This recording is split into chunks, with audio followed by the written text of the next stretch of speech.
Welcome to the Cascadia College, University of Washington Bothell Climate Dialogue 2020, October 21st, 2020.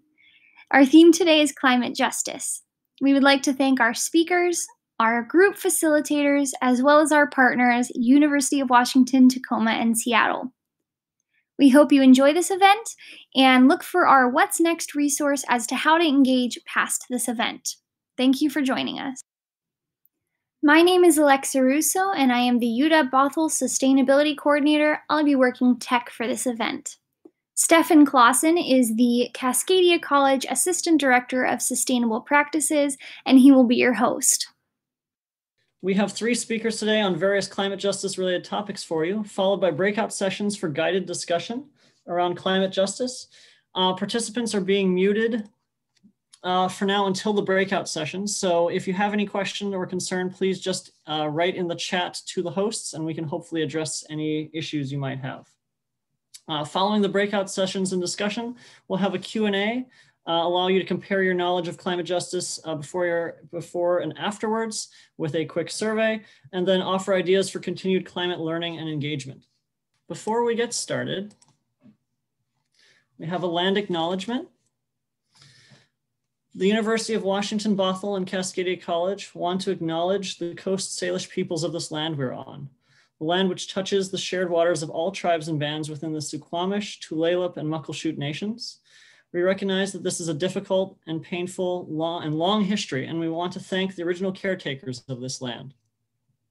We're grateful to respectfully live and work as guests on these lands with the Coast Salish and Native people who call this home. This land acknowledgement is one small act in the ongoing process of working to be in good relationship with the land and the people of the land. We thank these caretakers of this land who have lived and continue to live here since time immemorial. And we want to recognize the challenges of attending this event digitally during this global pandemic. Wherever you may be, one of the first steps one can take is to learn more about the land one rests upon.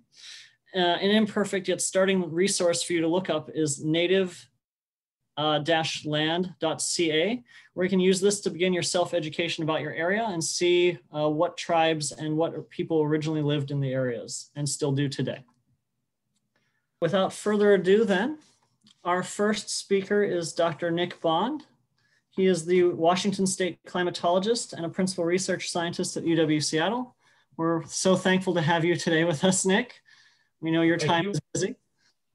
You should be able to see a cartoon of the Western U.S. Is that showing up on your screens there? It is visible, yes. Okay. Yeah, I think this is like all good satire. It hits uncomfortably close to home. It actually published some years ago. A lot of things were going on in the West, multi-year drought in California, wildfires, we know about those from this last month and so forth. Big warm air, ocean temperatures off our coast and so forth. And it doesn't answer the question, but how's all this, what's happening in the West related to global warming? And so very perceptive. I'd also like to point out where it was published in a newspaper in that hotbed of environmental activism known as Utah. But anyway, I think a very good cartoon. What I'm going to just blast through today very briefly here is just a little bit about historical records and what the models are showing us, but a little more on the hazards from a human health perspective, and in particular, who's at risk here.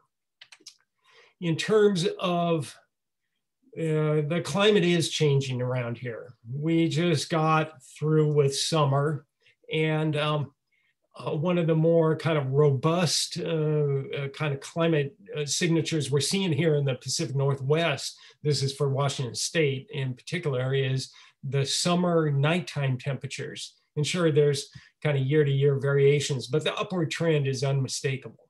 Still nothing like Louisiana in the middle of summer and one of those godforsaken places that's so uncomfortable, but it is getting warmer here. The other thing that's happening here is the ocean is getting warmer. This is a time series. We have recent data going back to the late 1800s. This is for a box off our coast. Yeah, there's kind of year-to-year variability in warm periods and cold periods. But then right at the end here is the blob, right? When it was so much warmer than anything we had seen before. And this is a kind of actually a real wake-up call for the climate community. And yeah, so it gave it that cute name, kind of a four-letter word, but it really is, again, was a wake-up call. And from a human health standpoint, because the waters were so warm off our coast, it promoted the growth of phytoplankton that contains this really nasty neurotoxin. And it was the largest harmful algal bloom we've ever seen by far in terms of duration and geographic scope along the West Coast. Quite a few marine mammals ate tainted seafood and died. I'm not sure what the human impacts were. It was actually more limited than you might otherwise expect. People obviously got the memo, but one result was that both commercial and recreational fisheries were closed down. I'm not sure. Smoke, yeah, this was on our mind some recently. In 2017, 2018, it was kind of smoky in the Seattle area. We had PM 2.5 concentrations getting up and just barely into the very unhealthy range here for Seattle. Other places in Washington State were worse. We thought, wow, that's really bad. And then we had this summer in which we had roughly double the smoke concentrations, unprecedentedly poor air quality around here. And while in Seattle it was plenty bad, it was even worse in Toppenish, which is in the Yakima Valley, Omak in the Okanagan Valley, where there's a lot of orchards and so forth. And, it's not like every summer is going to be this way, but the trends are really bad. And in particular, this plot here shows that this red trace going back about 20 years or so, the number of fires each summer isn't really changing that much systematically, but the acres burned is. And actually our record was in 2015. 2020 so far, we're going to be either second or third place, and just, again, the acres burned and the amount of smoke produced is going up and up. I could show you a lot of graphs about how the climate is changing and so forth, but I think this is proof positive enough. And I'd like to get into more about the hazards. The models are showing us warming, but we have something we can do about that. And in particular, this red trace, this is for annual temperatures around the Pacific Northwest and kind of annual averages, that the models as a whole show us on this path along this kind of red trace with the individual models, these, the spaghetti around that. If we don't do anything for the world as a whole in terms of greenhouse gas, fossil fuel combustion greenhouse gas emissions, if we take really important and steps soon, then we can minimize that warming. It's still going to warm, but it's not going to warm nearly as much. And so this is kind of our choice right now. And unfortunately, we're kind of more along the red line right now. And so, again, there's always going to be people that are skeptical about this. Cartoon ripped off from David Horsey of the University of Washington, alumnus. Yeah, we really have to think about what's going on and what we can do about it. And in particular, there are some things that we're pretty sure what's going to happen. More heat waves, especially these kind of nighttime ones that actually have more kind of physiological impacts on humans. hotter weather, and I've got a plot coming up, that means a worse air quality from an ozone point of view. Know about the smoke. I mentioned the algal blooms, and something I'm going to touch on just briefly here about, altered patterns, mosquitoes, ticks, and that sort of thing. Some things that people are looking into, but I would say we don't have as great a handle on, is the sort of things that as the temperatures warm and we get more rain than snow in the winter, more flooding, what's that going to do, and where, and who's going to be impacted by that? Increased exposure to various kinds of beasties there that we know are harmful to humans. These last two ones were seen in past summers, that a lot of the small water systems across the state, really the water quality goes down when the flows go down so much. And then finally, just the mental health consequences of an environment that is just that much less pleasant to be around. Getting back to the temperatures in ozone, this is just an example from the hot summer of 2009. The blue trace shows over the warmest months of July and August what the temperatures were like at SeaTac Airport here, right at the end of July in 2009, all-time record high temperatures. And up in the foothills above kind of SeaTac, where all the nasty precursor chemicals that form ozone are kind of blown up into the foothills, it just shows that the warmer days have higher ozone concentrations. When you're getting into the 70 plus sort of ozone concentrations in, I think this is in parts per billion or so, then you're starting to have human health impacts. And so as temperatures warm, more ozone. We like ozone in the stratosphere to keep us from getting sunburns, but we don't like breathing it in our lungs.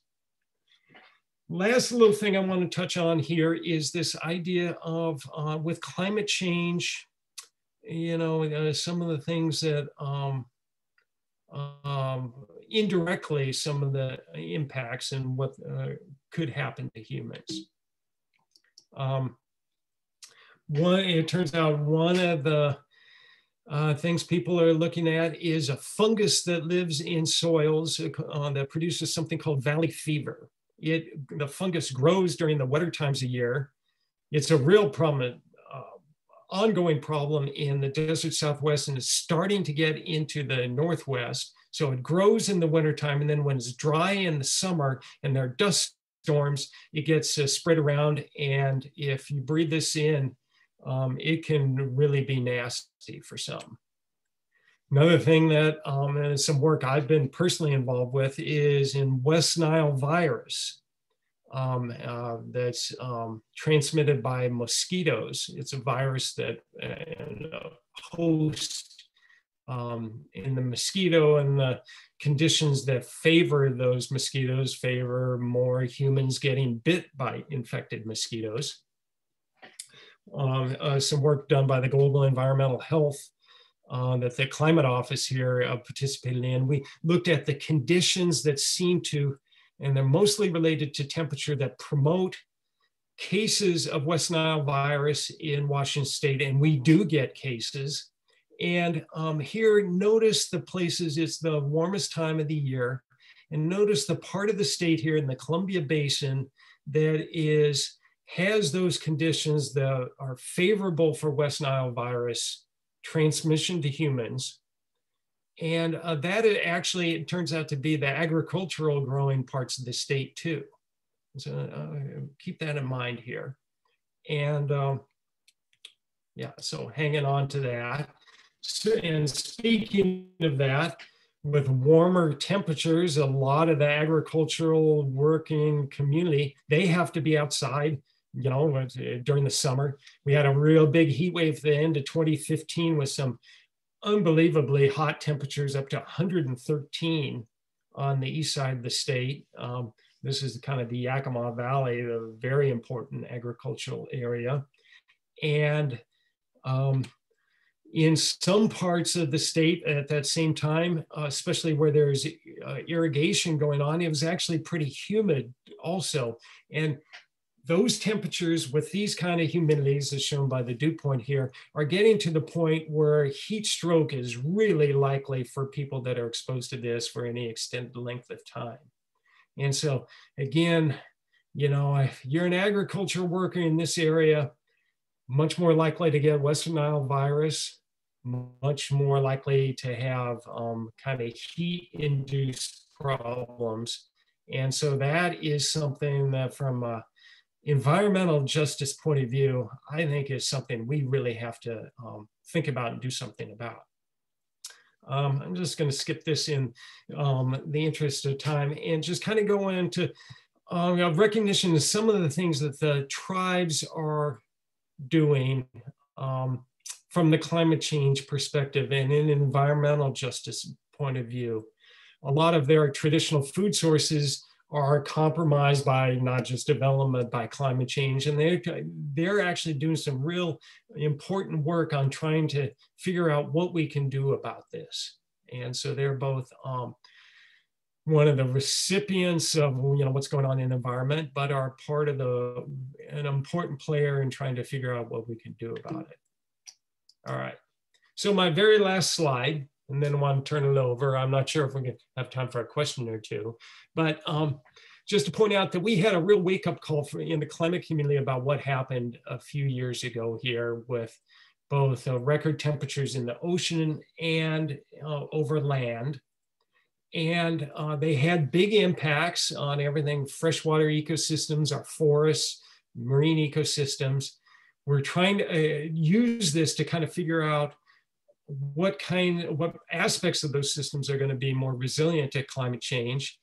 And then finally, the big question, you know, we can't solve this, but we should be talking about it, is what can we do and what should be done in recognition that climate change is happening and that it's going to be impacting people disproportionately. And with that, I appreciate your attention, and I'll turn it back to Stefan and Alexa. Thank you so much, Nick. We'll have time for questions at the end. We're going to do breakout sessions to let people discuss and formulate their questions and then be able to ask pretty much any of our speakers at that point. Yep. Here we're transitioning a little. Our next speaker is Jamie Strobel, the Climate Equity and Community Partnerships Lead with King County. Thank you so much, everyone. I'm excited to be here and to share a little bit about some of the work that I've been leading at King County. A little bit to start, I always kind of start with what is our climate story? Every single person on this call has some sort of connection back to how climate change is impacting their lives, right?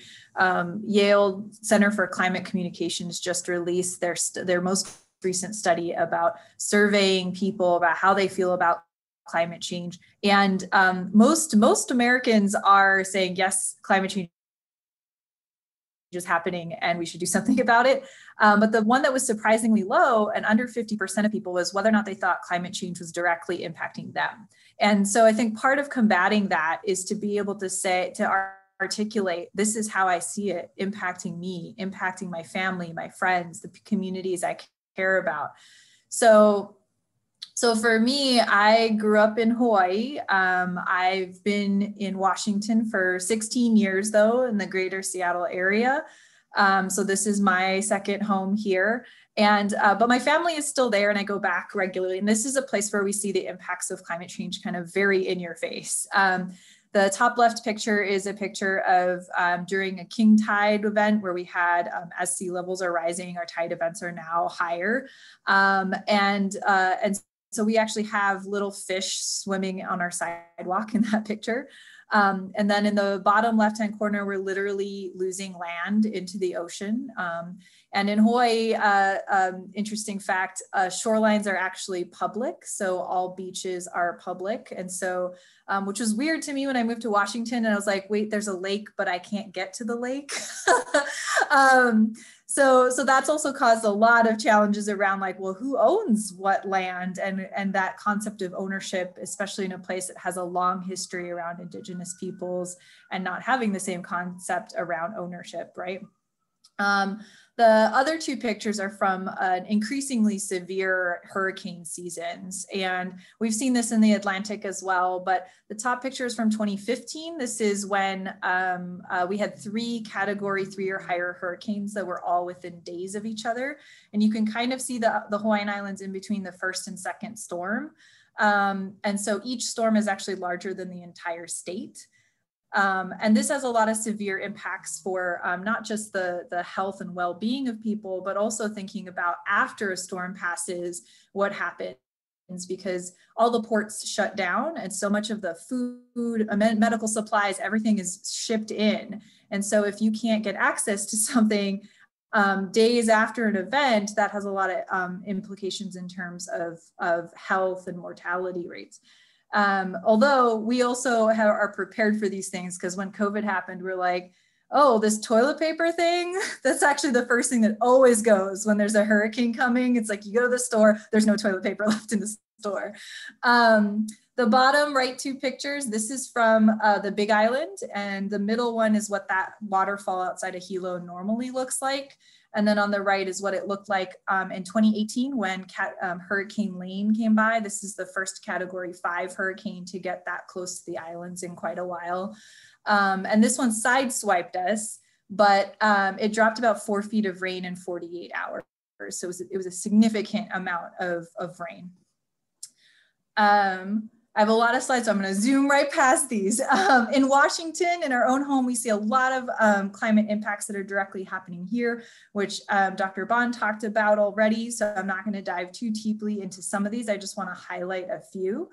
One of those things is that place and context matters. So it's not just what is the direct impact that's happening, but thinking about where is this happening and what is the historical legacy of the land on which that is happening, right? And so place really matters in that, thinking about what are the environmental impacts that have already happened in that place, who has already been displaced from that land. So this is a picture of downtown Seattle on the bottom left from when settlers, Western settlers, white settlers came into Seattle. And the first displacement really happened, which was pushing Native peoples and the Duwamish people off that land.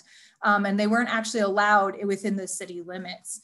And then the landscape was literally transformed, right? There were high pressured power hoses that took down, this is called the Denny regrade for those of you that know about this, where they literally took down the sea cliffs and then filled in the mud flats to create where downtown Seattle is now. And that has implications for other things like earthquakes, but it's important to recognize that historical decisions that were made are still having a lasting legacy in our current environmental conditions. On the right is a picture of what the Duwamish River normally looks like in a natural conditions. It's a meandering river that has a natural, you can kind of see the lighter green is where the floodplain normally is. So this has implications for floodplain management, right? But the river was channelized for industry back in the day, right? And some of this was before the Clean Water Act, the Clean Air Act, like all this stuff around environmental protections. So there's actually a Superfund site that's in this area that is also a residential neighborhood, next to a residential neighborhood and an industrial area. The neighborhood's called South Park, and this is one of the only neighborhoods that's actually going to experience a significant amount of sea level rise, and is also a neighborhood that is predominantly low income immigrant and limited English speaking. And so there's all these intersections that happen, right? The other factor underlying all of this is when you think about historical planning and housing policy. So redlining, if you're familiar with this concept, was systematically people of color were not allowed to live in certain neighborhoods. So this was a banking practice where it basically raided neighborhoods to say where you were allowed to live. Well, not legally on paper, right? But they would steer you towards blue as the desirable neighborhoods, which is where all the white folks lived. And then the red was rated as hazardous, meaning they would steer you towards loans. Like they would, if you're a person of color, you could only really get financing for a loan if it was in a red neighborhood, right? And this is effectually concentrated people of color into certain neighborhoods.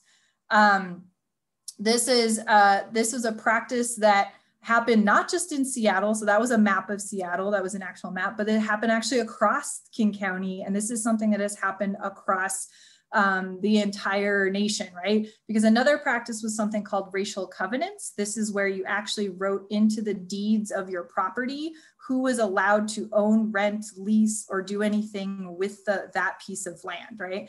And you'll notice where the majority of these happened in King County. You'll see a lot of red dots up here. The University of Washington Civil Rights Project this is where I gathered these all from. The link is in below there. They have a list of a whole bunch of neighborhoods. You can actually look up individual neighborhoods across the county of what the actual titles and deeds said. So this is just a sampling I picked to show some that were outside of the city of Seattle. That has had lasting legacies, right? When you look at where a lot of the concentration of racial covenants and redlining and all these things were happening, you'll also notice that, that we see the concentration of people of color is higher in some of the same neighborhoods where communities were pushed historically. That also means that you were more likely, this is national data, that you're more likely to live closer to a toxic fund or Superfund site or a toxic site, that you are more likely to live next to have higher exposure to nitrogen dioxide exposure that's coming from a lot of pollution and transportation, more likely to live without potable water, sanitation. We saw this happen in other places of the country a while back. But what does that look like when we start looking at actual maps and data around this? So when we look at, you remember where all those covenants were, and we start looking at poverty rates from, we haven't obviously gotten the new census data yet, but this is looking at, again, where the highest concentrations of poverty are falling. And then where we have a percentage of foreign born, and this is comparing also King County to the rest of the United States. We are one of the top 5 refugee resettlement sites within the country. So we have a significant immigrant and refugee population in the county. The percentage of people of color, and you'll also notice, again, this was the area that was blue in that map, right? Where that has ended up. Where the percentages speak English less than well. This has implications for both emergency management, getting health information, getting your resilience in a situation if you're not around people that speak your language, right? And then we look at, this is on the right is a health and economic index. So this is looking at all the different factors around health and poverty, life expectancy, unemployment, housing quality. And we see again that South King County tends to light up in that as the lowest opportunity. There's actually a 10-year life expectancy difference between South and King County and North King County on average. When we look at health disparities, oh, I meant to delete this so you could see these little tiny maps a lot bigger, but oh well. So this is looking at different health outcomes, looking at life expectancy, tobacco, physical activity, obesity, diabetes, and all these things. And we notice that these are kind of the compounding factors, right? When you start to layer on all these risk factors.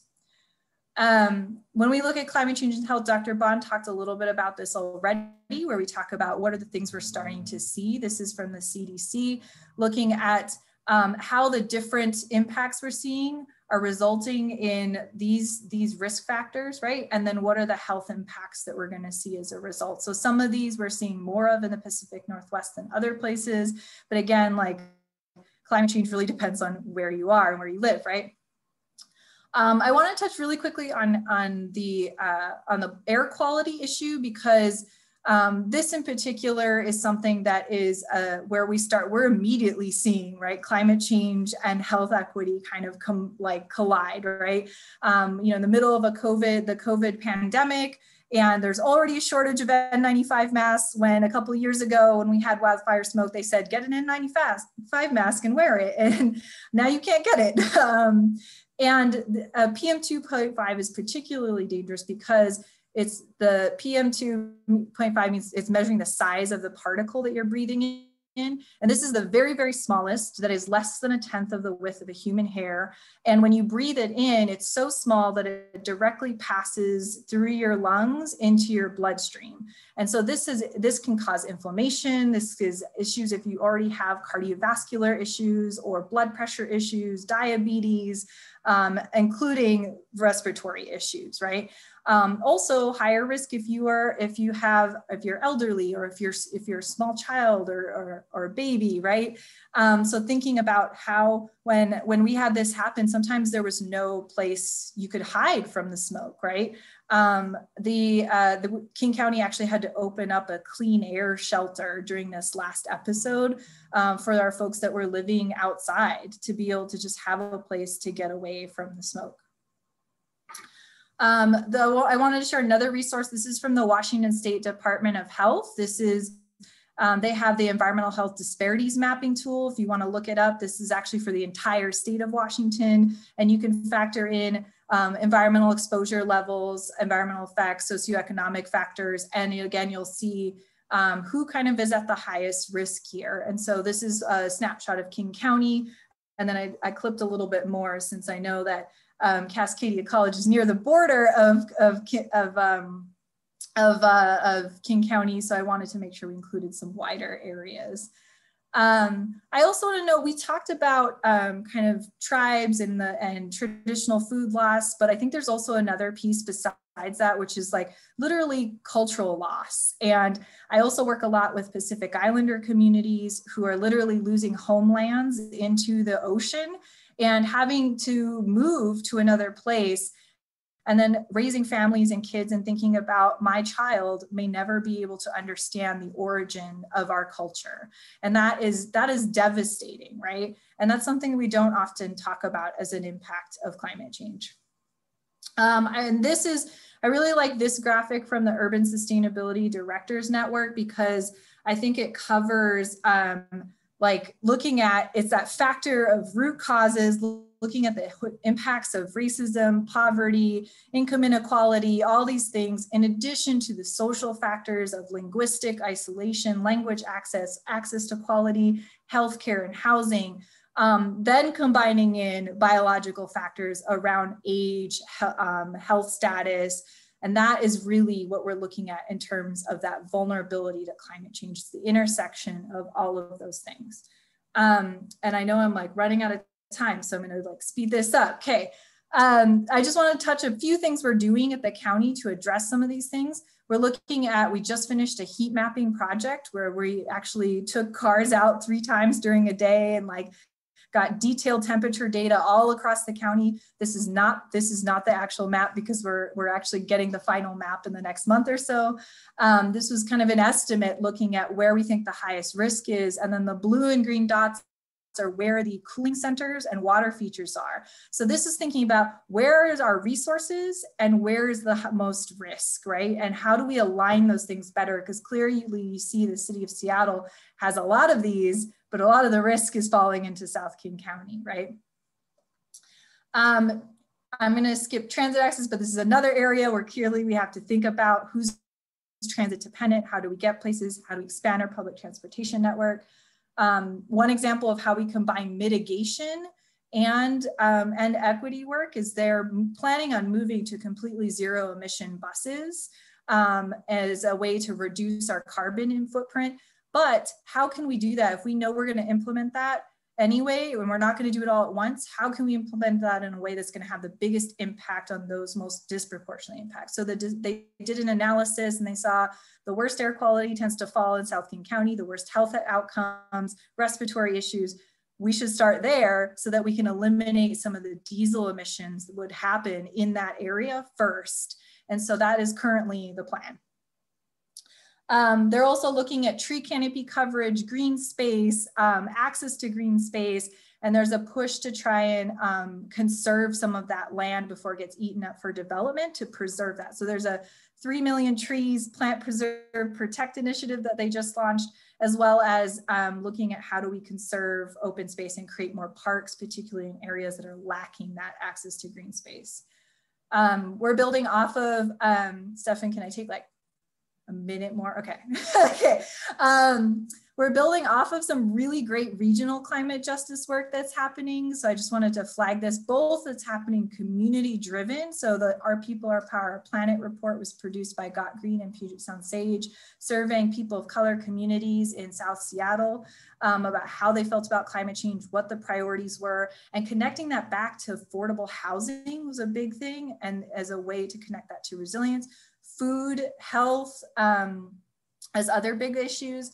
And then Powering the Transition is a new report that just came out from Puget Sound Sage in June. And this was surveying communities of color in South Seattle and South King County, looking specifically at the relationship to energy and renewable energy.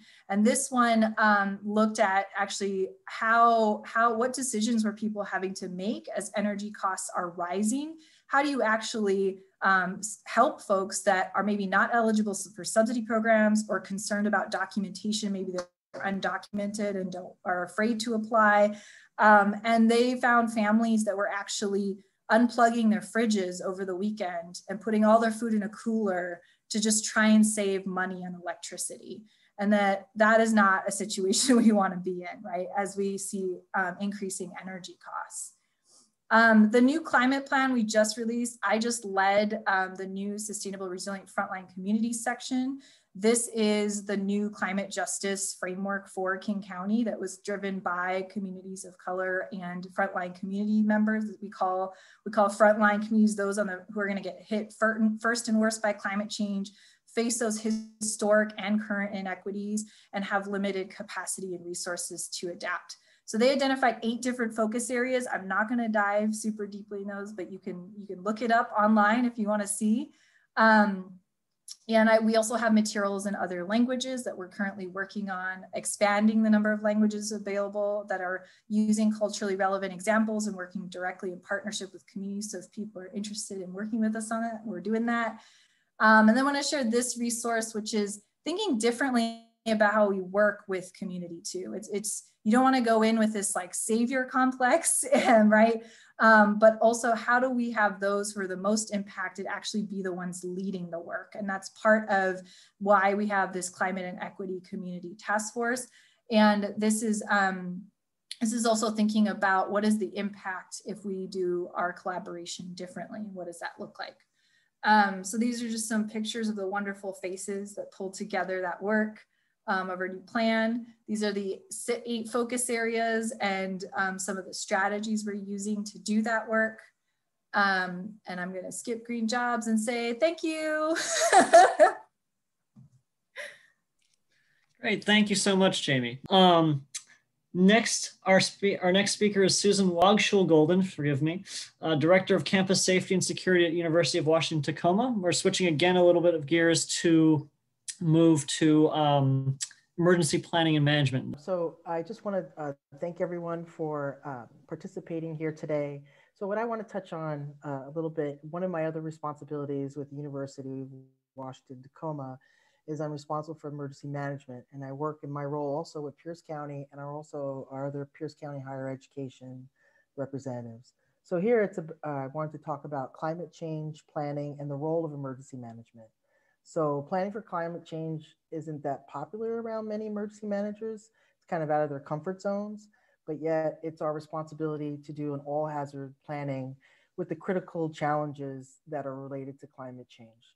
So just as my colleagues had just talked about, there are, with climate change, we're going to have health impacts such as weather-related mortalities, infectious diseases, air quality, respiratory illnesses, agricultural impacts with the smoke up in Yakima and other valleys, how that's also going to affect wine industry, also folks' crops because of the smoke tannins, forest impacts, water resource impacts, those qualities, impacts on our coastal areas, species and natural areas. So one of the things that emergency management does is that we're not scientists or engineers, but our experience lies in reducing vulnerabilities that in altering the characteristics of a hazard. So we look at the prevention, preparedness and mitigation, response and recovery. So with climate change, we know that there are going to be long-term impacts to communities, uh, specific response, economic support, continuing monitoring, planning, and evaluations for months. And one of the things that we do in emergency management is have a whole community approach. We really have to involve all our stakeholders, our neighbors. Some of the programs that you've seen in some neighborhoods as like community emergency response teams, creating that type of resiliency within those communities to know what to do before, during, and after a disaster happens. So one of the things we heard from Jamie originally was about the N95 mask. Everybody get an N95 mask.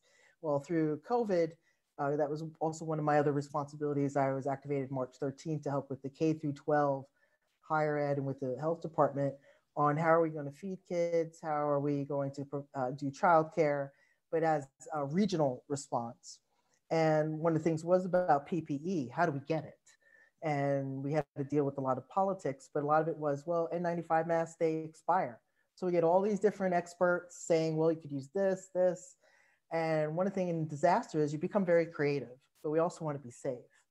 And when we needed hand sanitizer, we had a lot of the bars that thought out of the box in Pierce County. We are a community, like a neighborhood. I'm originally from New York, so you'll hear the Brooklyn come out every so often. So I believe in the neighborhood approach.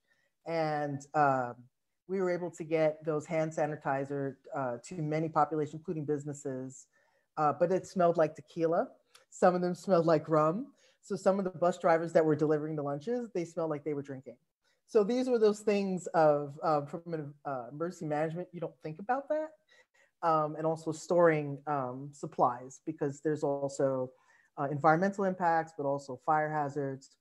So with climate change, it is about how do you as the individual and also within your communities, how can we prepare, right? We're going to have all these impacts. We know that they're happening.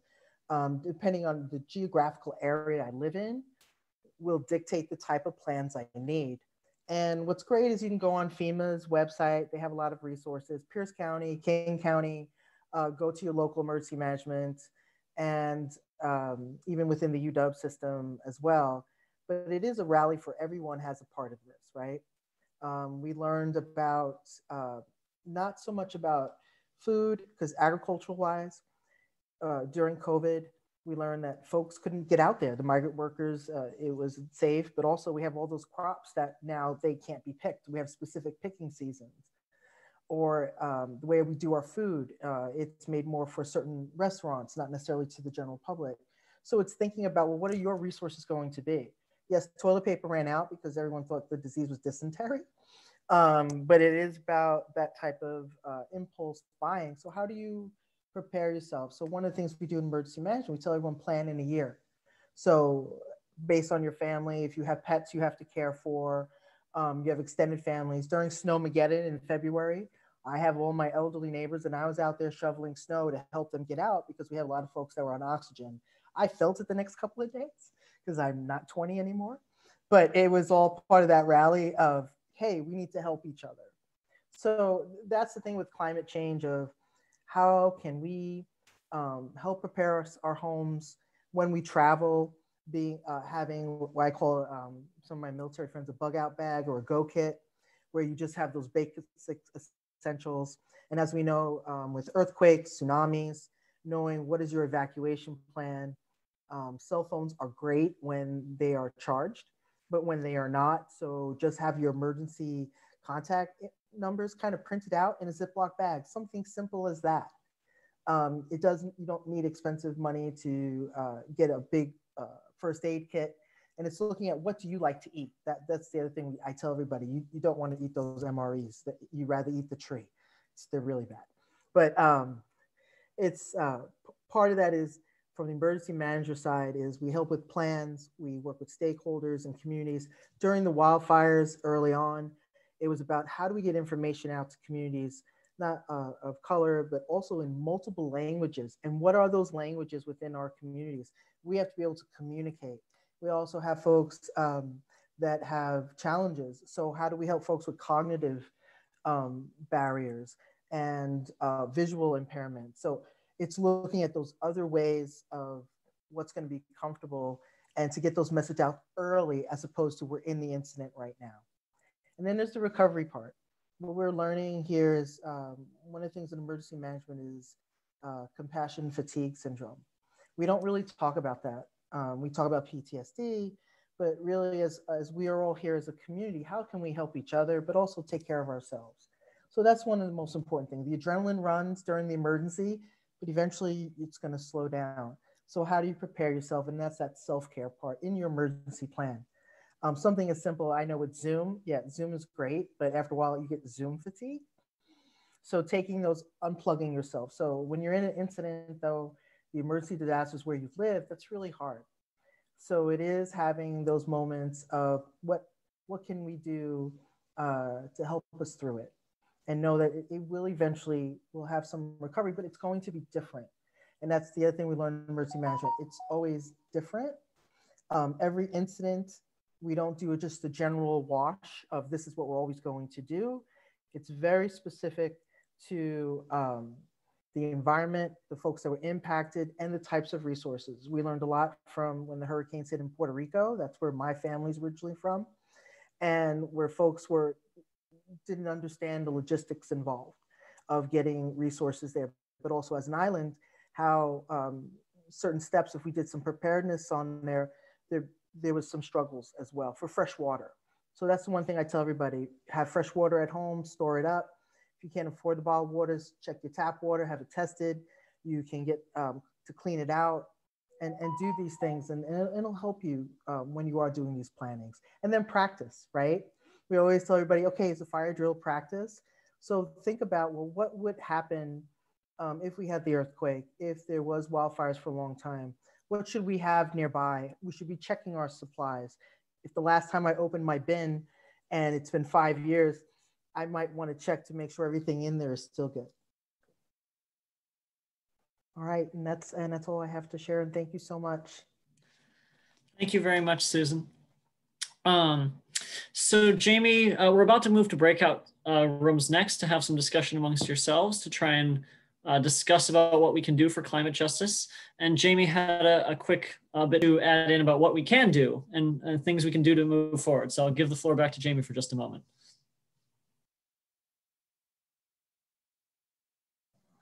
Thanks, Stefan. I just wanted to say really quick to think, as you go into your breakout groups, to really think about scale, right?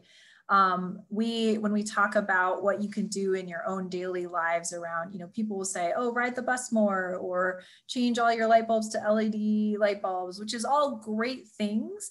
But I would encourage you to think about not just the individual action you can take, but what can I do to motivate or mobilize a group of people or an institution? I work with youth as well, and they've been doing some work in student groups thinking about how could they push their cafeteria to change how they deliver food? How could they push their administrators to think about something differently? I have also worked with Starbucks, and they have a whole sustainability team thinking about how could we, change the way we design lids so that we don't use all this plastic, right? That has a much bigger impact if you can institutionalize and make something systemic, right? And then thinking even bigger than that, like who's the leadership that is part of making the decisions around what programs do we fund? Should we move away from this particular policy or this particular type of investment? So it's really making sure that you're thinking about impact at all those different levels. And I have this slide up because some of these are individual decisions, right? But some of these are also about how are we making informed decisions? How, as a consumer, as a voter, where are we putting our money? How are we talking to our leadership? How are we supporting the efforts of other organizations and communities that are doing this work, and thinking about that. And then if we go back to kind of some of the issue areas that our communities talked about, this is not just about how do we mitigate the negative impact, but also about how are we creating a clean future and clean economy for everyone. So, if we're going to invest in solar panels, for example, how do we create programs so that it's not just people who can afford to pay the money to put solar panels on their house because they own their house, but really thinking like systemically, what are the changes we can make and to better support those that don't have that and can have access to the same renewable technology and things like that. So I just wanted to kind of plant that seed as you start to think about what and how we can take action. Great, thank you so much, Jamie. Okay, let me switch to the breakout room slide, just to give you a description of how this is going to work for everyone. So there are about 30 minutes and we'll break out everyone into the breakout room. These are the breakout room discussion questions that were spoken about during those breakout rooms. We weren't able to record the breakout rooms themselves, unfortunately, but we will be talking about some highlights and some questions in just a few. And let's get started with our Q&A, and then we'll look at our survey from our pre-event survey and then also the post-event survey. Oh wait, share out from breakout rooms. Yes, that too. So hopefully you had wonderful discussion in your breakout rooms. We want to hear what you kind of came up with. We have the ability, if you could write it in the chat to Alexa, and we can start bringing up some of the discussion ideas and things for our speakers. And then we'll do the same to open for Q&A, so you can ask our speakers questions at this point. And then Alexa, I believe, will read off some of the responses and ideas you all discussed and came up with. Okay, so I got one that says there are some resources. So 350 East Side or 350 Seattle, the UW divestment campaign, the Sunrise Movement. Those are some great resources. I had another person say that they talked a lot about what they're doing and like how what's going on right now impacts children and kind of what they can do about that. The group had all experienced smoke as a main impact thus far from climate change, tended to think toward education and conversation with their families and friends as a mechanism for broader change, and thought about developing emergency packs to support community members. Absolutely. And one of my favorite ones is really just start talking to your neighbors, right? How many of you know your neighbors in apartment complexes or neighbors down the street, right? If you don't know your neighbor, how will you ever work with them in an emergency? How will you ever help them if you need food or emergency services or shut off the water to your building, right? Please talk to your neighbors. It's an amazingly simple thing, but it gets you building that connection with people. Let's see, we had, an answer to question 3 about like things that you can do. Let me see, let me read the exact question. Okay, so we are not well prepared. Who has the power to make changes to prepare or improve climate preparation efforts, and how can you influence change? So we had education, knowing the facts and spurring people into action through educating, participating in the political process, voting, and having government enforcement be part of the change. For example, plastic bag bans, and then also going all electric vehicles. Let's see, people have the power and we can't wait for the government to implement policies. We had focus on the guides that encourage locally sourced items and reduce the carbon footprint that way. Support your community, lead by example. Oh yes, the podcast by Jennifer Atkinson. That is a great resource I'm going to put in the chat. That is a podcast about eco-grief and eco-anxiety. And it's a really good podcast and I really recommend it. Talked about the importance of educating the community about climate change. Educating is the first step to making climate change or making change, because once people understand the impact and possible disasters like wildfires, they can make larger changes, like voting officials in power who have value making positive change in climate related policies. We also had somebody say using your dollars to grow large boycotts for companies that are particular offenders. That's a great strategy because your dollar definitely matters.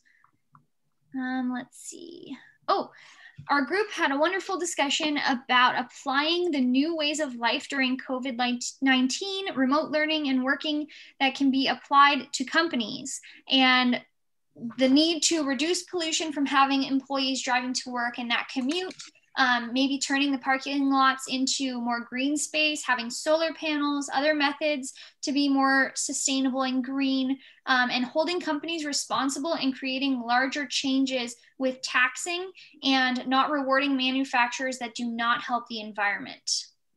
There are also a couple of links from the library and small business sustainability resources. And again, we'll put all of those resources in the chat, or in the website, I should say, from the chat. Another way to influence change is to buy products that are more sustainable. Certified B corporations is a good certification. So that's a benefit corporation, and benefit corporations are forced by their mission to drive forward social and sustainability change as part of their mission. So that's definitely a good certification to be looking for in looking for more sustainable, better options, and buying local foods and in-season foods for sure. We had somebody say thank you so much, and they have to leave early. Voting, we think our voice doesn't matter, so we don't vote, but it does make a difference to vote. So making sure that your voice is heard. Raising awareness and resources about emergency preparedness for people from all income levels and how to make it affordable. Yeah, that's a very good point. I actually, this quarter, I'm teaching the CERT class, Community Emergency Response Team. And I think that Susan had mentioned that, that group, and each local, either city or, you know, our campus has a CERT team. And something that I talk about in that is just making sure that the things that you already have in your home are integrated into your preparedness kit, right? So a lot of the things like a flashlight you might have, but it might be scattered all around your house. And it's very simple to just take those items, centralize them so that when there's emergencies, you don't need to be searching for everything, or maybe something is covered under rubble if there's a giant earthquake or something along those lines. One of the things too, if you have like you're storing food, extra clothes, and you have those barrels, get a barrel with wheels. So, because you're not going to be in your house. One of the things I learned from my friends in Clackamas County, they say, well, if you have a house, do you have a chimney that's on top of the roof or by the side of the building? And I was like, why? She goes, look, have a tarp. Because if your chimney's in your roof, and let's say there's an earthquake, but your house is still solid, but now because the bricks, it fell, you can at least put a tarp over it, so you'll keep the rain out and also the cold air and everything, and you'll be able to stay in your home. You won't have to necessarily go to a shelter. So that's those little small things. I was like, I never thought of it that way. Okay, so we are going to ask you the same questions that we asked when we had you register for this event. And our goal is to kind of see how your opinion has changed over the course of this event. So I'm going to launch the poll and have you all take that poll, and then we'll show the results in a second.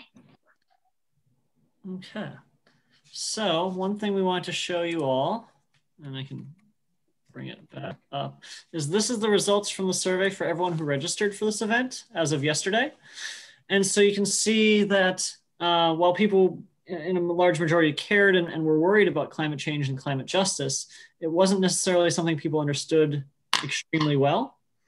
There's still, you know, it was only about 57% had a moderate understanding of what can be done to reduce these impacts of climate change. In understanding how climate change can be seen as a social justice issue, only 31% knew it was a high understanding of that. So looking at our poll results, it looks like you all have gained something from this event, hopefully learned quite a bit more, and can see, you know, changes you can make in your own life and influence others to start making preparedness and, you know, changes for climate justice and climate emergencies. So it looks like, yeah, up to like 58% now in level understanding climate change impacts communities of color. Interestingly, how important is about the same at about 76%. So from here, we have about 15 minutes left in the event. We'd like to open up for Q&A for our speakers. So Susan, I was wondering what you think the first step, or do you have a resource for the list of things that people should have in their bug out bag or anything like that? So Pierce County Emergency Management has a really good resource. FEMA has too, of how to do your emergency kit, what you should do, look for, and that's on their web pages. And I can send that to you, Alexa. You could share it with everybody in the group. Also, folks should look at their local city emergency management or their county, because they may have some more specific. And I look at it this way. It's like, you just need your basics, your water, your food, your first aid kits. My best supplier is the Dollar Tree store. I go over there, I get the same.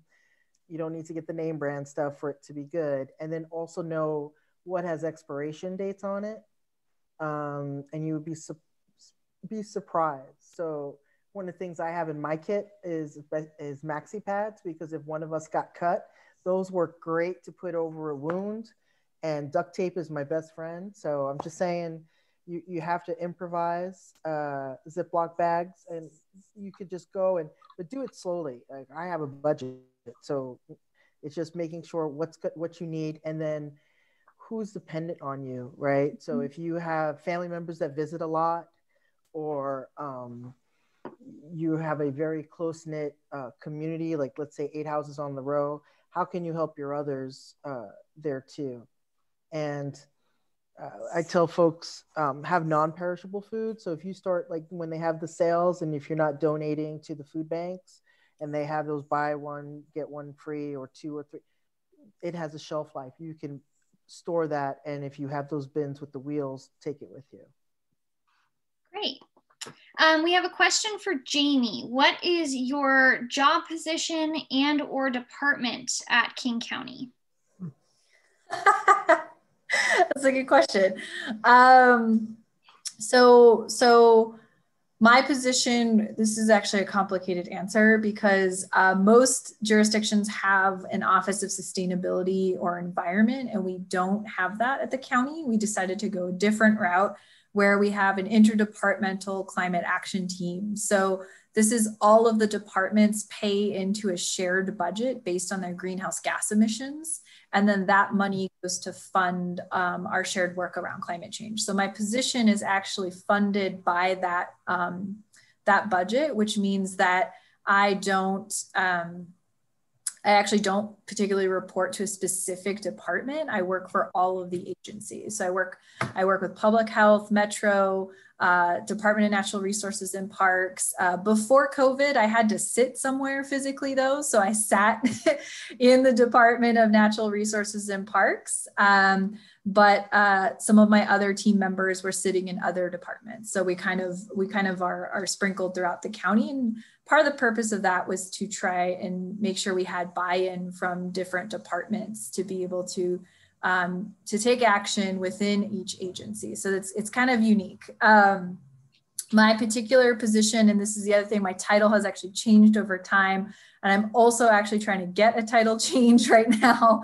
But essentially my position is one of 3 positions to lead our climate work. And my focus is on climate change and equity, community partnerships. Originally it was community engagement, but a lot of the field of practice is moving away from the word engagement, because it's more of an extractive word than it is we are actually partnering with community members. And so that's been I also lead a lot of our communications work around climate change. And so we're a small team of about 4 or 5 core people, and then we have folks within departments that are not funded by the cost share budget that we also work with, which is a team of about 8 to 10 total. So we're a small team working on that. And then I wear lots of hats and titles. So I also lead that 1/3 of our climate plan. So that's the lead for the Sustainable and Resilient Frontline Communities section. And then we have a greenhouse gas emissions reduction lead and a climate preparedness lead as well. And then the thing I wanted to also say is that when thinking about action and what you can do, our plan, this new section is brand new, never been done before at the county. And we actually have just proposed this to council. So it's actually in council right now, and hearings are going to start in either mid-December or into early January at the earliest. So it actually hasn't been adopted yet. So just throwing that out there if you want to watch the political process or be involved in it. Yeah, it's definitely a good process to know kind of how that works and ways that you could potentially very small plugins within give that commentary. Okay, so question for Nick. I remember that massive rolling dust storm in eastern Washington. You briefly covered the connections, but could you explain again how that was connected to climate change? Yeah, very good question. And I definitely glossed over that, and apologies. As part of climate change, we're expecting wetter winters and drier summers.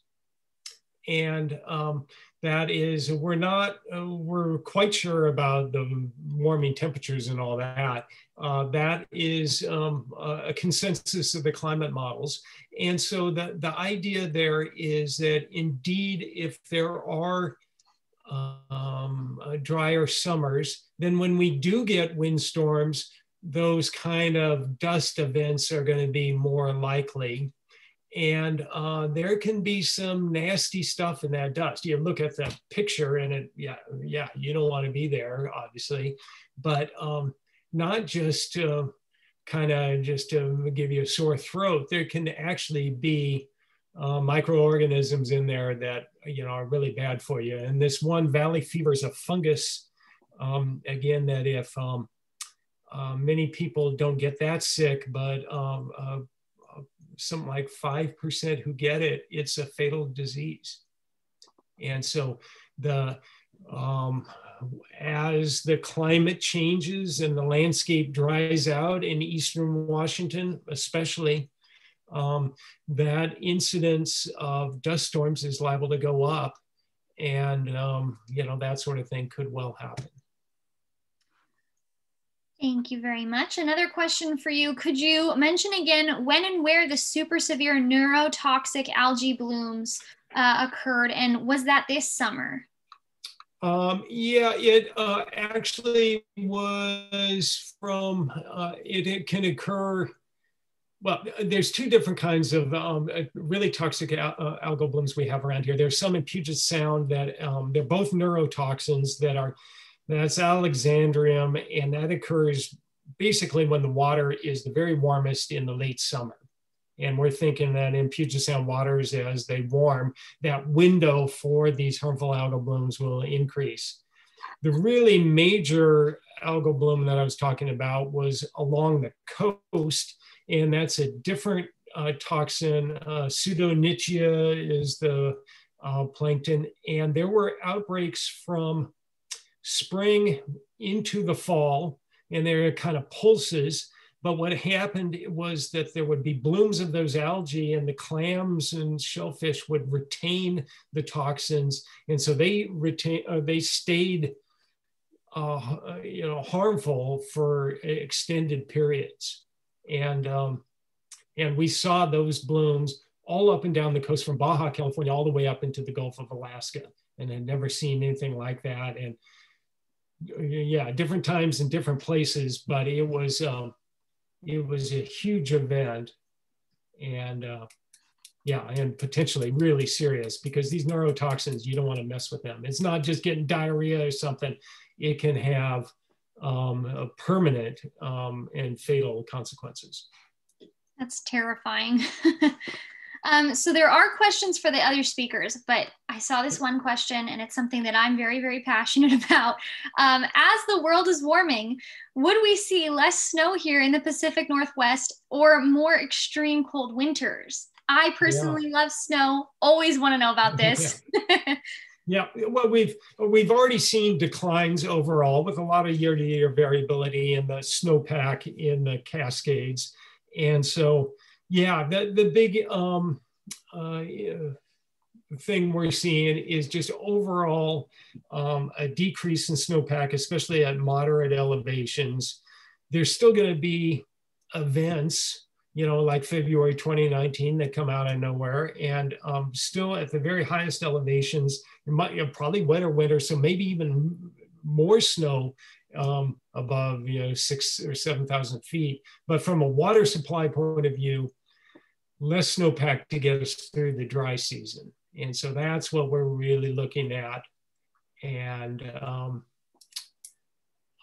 finally, with the, you know, whether it be stormier or not, we don't really know that one. Well, we don't think there's going to be an increase in the frequency of the storms, but the very strongest ones might be a little bit more intense. And I want to let questions for the other speakers. So let's go there.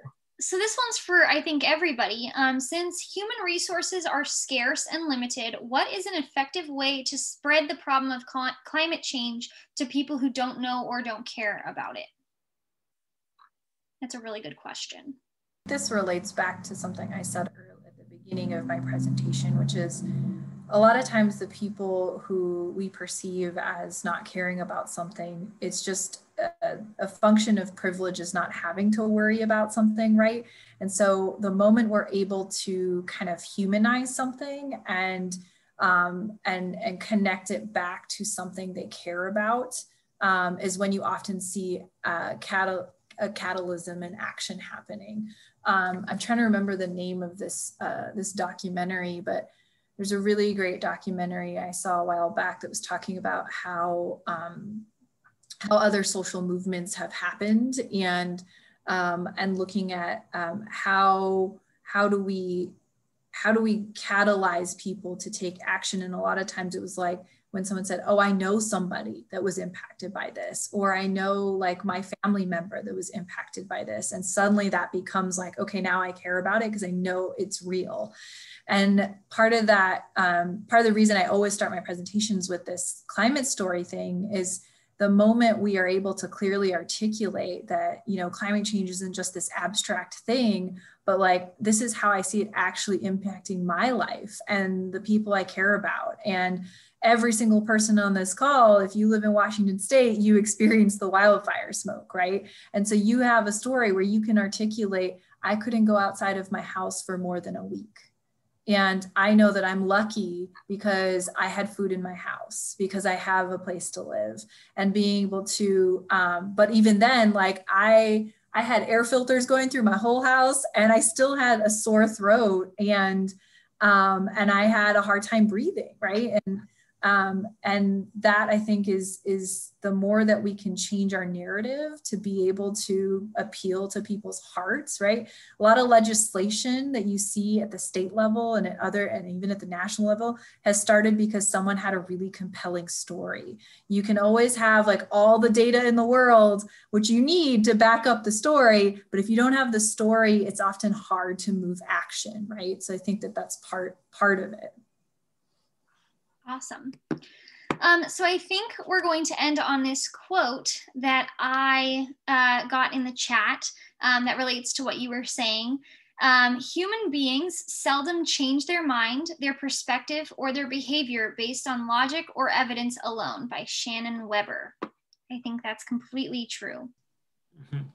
All right, so I just want to thank all our speakers, especially UW Seattle and UW Tacoma also for promoting this event, and then all our breakout room facilitators. We couldn't have done this without you, and we're so glad everyone actually made it and came. An absolutely huge thank you to all of you.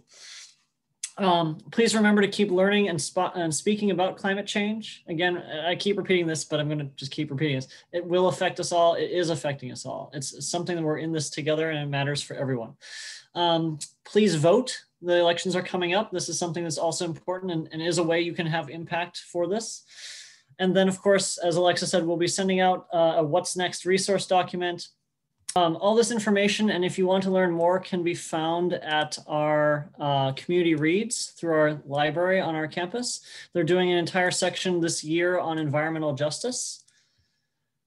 And so please join the community reads. It's a asynchronous thing, so people can come and go and discuss as they want. And then our recordings and discussion will be here on their community reads site as well for further discussion and input. We hopefully will look forward to seeing you again in our future events. Of course, Earth Week is always coming, and we'll hopefully host another climate dialogue then. And as that, we'll leave it open for a few last questions, and thank you all for coming. We appreciate the time you've taken to watch this video, and we will have the What's Next resource for you. My email address is arusso45@uw.edu if you'd like to connect and find out ways to engage on campus and in our community. Thank you.